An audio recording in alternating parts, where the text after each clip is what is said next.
Hi, I'd like you to meet Teddy.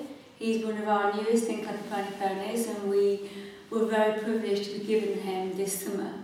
One thing I'd like to share with you is the difference between a pony just going through the motions and looking like he accepts something and what true acceptance really means. Teddy had a few issues, and when he came to us he wasn't called Teddy, he was called Tricky.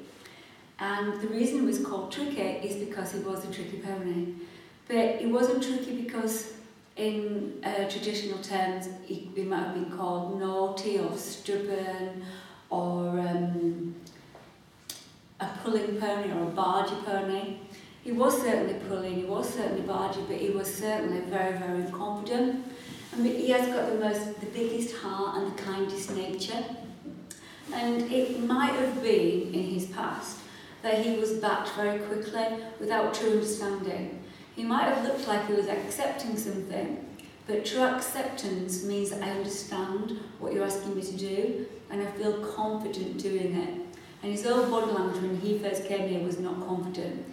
In the last 2 months he has started now to take on a role as one of the favourite little rides for the Think Like a Pony school here. And one of the things we've been doing is really helping him to build his confidence.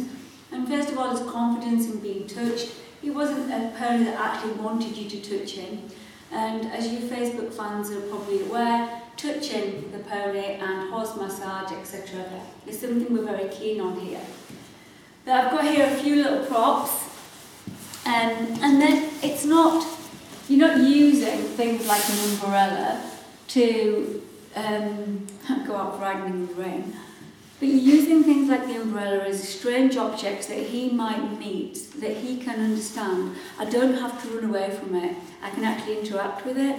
So sniffing it, feeling it, hearing it, seeing it, touching it, seeing it move, okay, hearing it whistle. And I don't want him to zone out. I want him to be able to be completely aware, relaxed, accepting with understanding. So he should have is this eye that I'm looking at now, he should be with it all the time. You can see with his ears, his head isn't in the air, it's not tense, okay?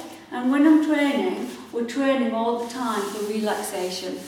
So, relaxation comes with true understanding and acceptance. So I don't want him to just go through the motions, and like there, you clearly saw that he moved his head round onto this side, because now I'm on this side and the object's on this side. So he's interacting with it, he's interacting with it all the time. Is not zoning me out, so I can get a little bit more. Even a tiny little drawback there, you can see, look, he's just tilting his head. So I want to get my timing for him accepting all of this flapping and maybe even moving his feet towards it. And the whole thing I want him to be there, I hope camera saw that, he extended his head and neck then. When he extends his head and neck and he draws forward like that, he's being curious, and I want him to be curious.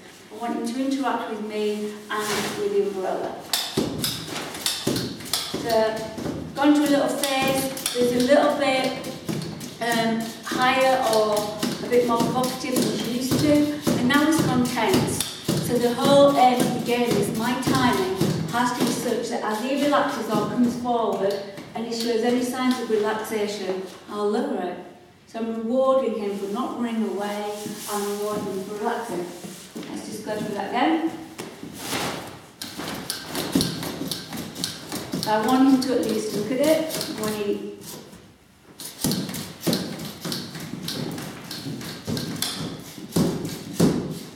There. Good boy. Excellent. So getting your timing and your reward and getting him to interact with something is so important, okay?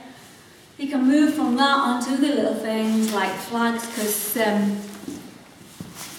this is one of the big flags, it's not one of the children's flags. There you go.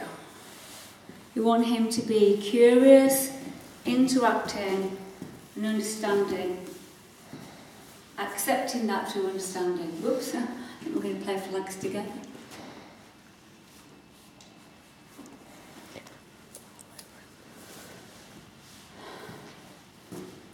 Good boy.